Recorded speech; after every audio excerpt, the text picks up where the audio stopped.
Hello students, आज हम हमारे एमए फाइनल के पेपर बायोज्योग्राफी जैव भूगोल की एक विशेष टॉपिक पौधों का पारिस्थितिकी वर्गीकरण के बारे में बात करेंगे। पहले हम जानें पारिस्थितिकी किसे कहते हैं। पारिस्थितिकी से मतलब है समस्त जीवों, जिसमें पादप भी आ गए और जंतु भी आ गए, प्लांट्स और एनिमल्स दोनों आ गए, मतलब जीवन जिसमें है सब इसमें शामिल हैं, तथा भौतिक पर्यावरण के मध्य, मतलब जो भौतिक पर्यावरण है, जल थल और वायु, ये सब भौतिक पर्यावरण के अंग हैं। इनके बीच में जो क्रिया है उसे हम पारिस्थितिकी कहते हैं। तो ये अलग अलग जगह की प्रकार से पाई जाती है। तो समस्त जीवों तथा भौतिक पर्यावरण के मध्य पारस्परिक अंतर संबंध की को परिस्थिति के अध्ययन में सम्मिलित किया जाता है। तो मोटे मोटे हम समझ सकते हैं परिस्थिति के अध्ययन में किसकी बात की जाती है। पारिस्थितिक में भौतिक पर्यावरण और वहाँ रहने वाले जो जीव हैं, जिसमें आपके पौधे और जंतु दोनों आ गए, उन दोनों के मध्य जो अंतर संबंध है उसे पारिस्थितिकी अध्ययन में शामिल किया जाता है। और ये जो पारिस्थितिकी है दो शब्दों से मिलकर बना है। कौन से?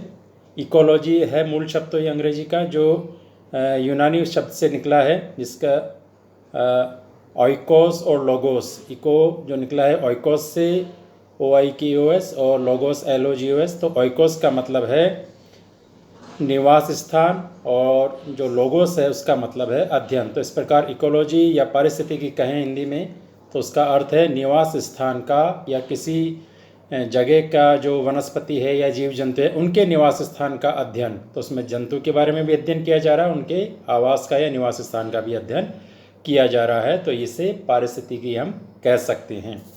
अब जो पादपों का पारिस्थितिकी वर्गीकरण आता है, इस प्रकार का वर्गीकरण वनस्पति व उनके उद्भव व भौगोलिक कारकों के मध्य अंतर संबंध को दर्शाता है। जब हम पौधों के पारिस्थितिकी वर्गीकरण की बात करते हैं तो इसमें क्या आएगा? पौधों के मध्य और जो भौगोलिक कारक है उनके मध्य में अंतर संबंध। अलग अलग भौगोलिक परिस्थितियों में अलग अलग प्रकार की वनस्पति पाई जाती है। भौगोलिक कारकों के अंतर्गत, आप भौगोलिक कारकों के अंतर्गत क्या क्या लेते हैं? धरातल, जलवायु, मृदा व मानवीय कारक। मानवीय कारक भी इसमें आ रहे हैं क्योंकि वो भी प्रभावित करते हैं, अलग अलग वनस्पतियों के विकास में महत्वपूर्ण भूमिका निभाते हैं। तो ये सभी जो वनस्पतियों के विकास में अलग अलग जगह पे पाई जाती है, जैसे अलग अलग प्रकार के हम जानते हैं, कोई मरुस्थलीय है, कोई पहाड़ी वनस्पति है, तो उन सब में अलग अलग प्रकार पाए जाते हैं। इन्हीं कारणों से पाए जाते हैं क्योंकि वो कारण भी अलग अलग होते हैं अलग अलग जगहों पर। इस प्रकार भौगोलिक कारक व वनस्पति एक दूसरे को प्रभावित करते हैं।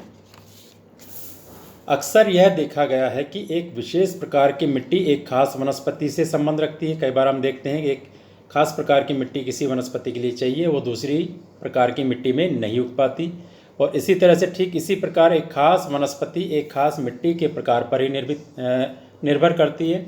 जैसे उदाहरण से इसको हम समझ सकते हैं, बर्फ़ से ढकी साइबेरिया के जो कोणधारी वन हैं वो एक खास प्रकार की मिट्टी जो पॉटजोल मिट्टी का विकास करते हैं।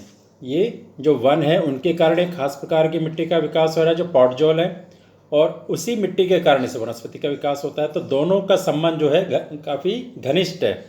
इसी प्रकार स्टेपी की घास के मैदान हैं, स्टेपी प्रदेश के जो यूरोप के हैं, चरणोजम मिट्टी से संबंधित है। भूमध्य रेखीय वनों का लेटेराइट मिट्टी से संबंध है, और मानसूनी वनों का पीली भूरी मिट्टी से खास संबंध दिखाई देता है। तो इस प्रकार हम कह सकते हैं कि निश्चित एक संबंध पाया जाता है भौगोलिक कारकों में और जीव जंतुओं में।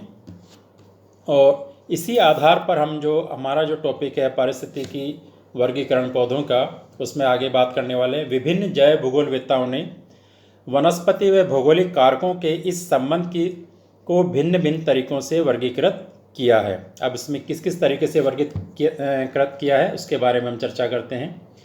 पहला है ऊंचाई के आधार पर पौधों का वर्गीकरण।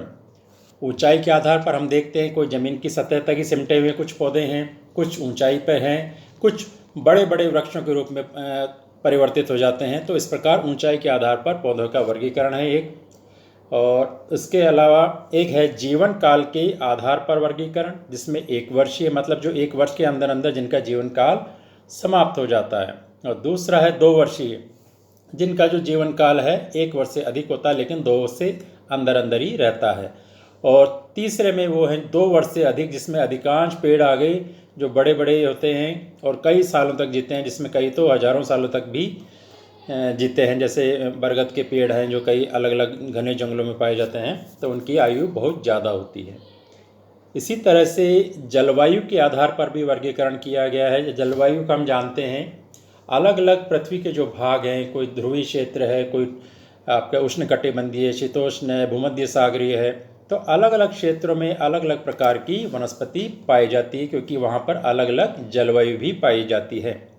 तो जलवायु के आधार पर जो वर्गीकरण है, पहला है भूमध्य रेखीय, मरुस्थलीय दूसरा, तीसरा है आपका भूमध्य सागरीय, चौथा शीतोष्ण कटिबंध के हैं, और पांचवा आपके है उपध्रुवीय व ध्रुवीय क्षेत्र। ध्रुवीय क्षेत्र जो कि बर्फ़ से ढके रहते हैं, और उपध्रुवीय में भी अधिकांश समय बर्फ़ ढकी रहती है, लेकिन ध्रुवों की अपेक्षा उपध्रुवीय में वनस्पति अधिक पाई जाती है और ध्रुवों में नाम मात्र की वनस्पति पाई जाती है। इसी तरह से एक अन्य आधार है पर्यावरण के आधार पर, किस तरह के पर्यावरण में कोई वनस्पति का विकास हो रहा है। तो पर्यावरण के आधार पर कौन कौन सी हैं? जीरोफिटिक, मेसोफाइट्स, हाइड्रोफाइट्स, हाइग्रोफाइट्स और पैरासाइट्स। तो अलग अलग पर्यावरण के आधार पर ये वनस्पति के वर्गीकरण हमने यहाँ किए हैं, जो उनके पारिस्थितिकी को दर्शाते हैं। इसी तरह से एक और आधार है आहार की प्रणाली के आधार पर, किस प्रकार क्या आहार प्रणाली रहती है पौधों की। जैसे पैरासिटिक और सैप्रोफिटिक। पैरासिटिक वो जो दूसरे जीवों पर निर्भर रहते हैं, जैसे अमरबेल है, अमरबेल पेड़ पौधों पे हमने उगी हुई देखी होगी, तो वो दूसरे जीव से अपना भोजन ग्रहण करती है। इसी प्रकार से सैप्रोफिटिक वो हैं जो डेड ऑर्गेनिक या जो डेड ऑर्गेनिक जैविक पदार्थ है, मृत जैविक पदार्थ, उनसे अपना भोजन ग्रहण करते हैं। जैसे कुकुरमुत्ता है, मशरूम है, जिसको सांप की छतरी के नाम से हम जानते हैं। तो इस प्रकार ये पौधों का, ये पादपों का पारिस्थितिकी वर्गीकरण हम कर सकते हैं। इन्हीं चीज़ों को हम आगे डिटेल में पढ़ेंगे अपने अगले वीडियो में। Thank you.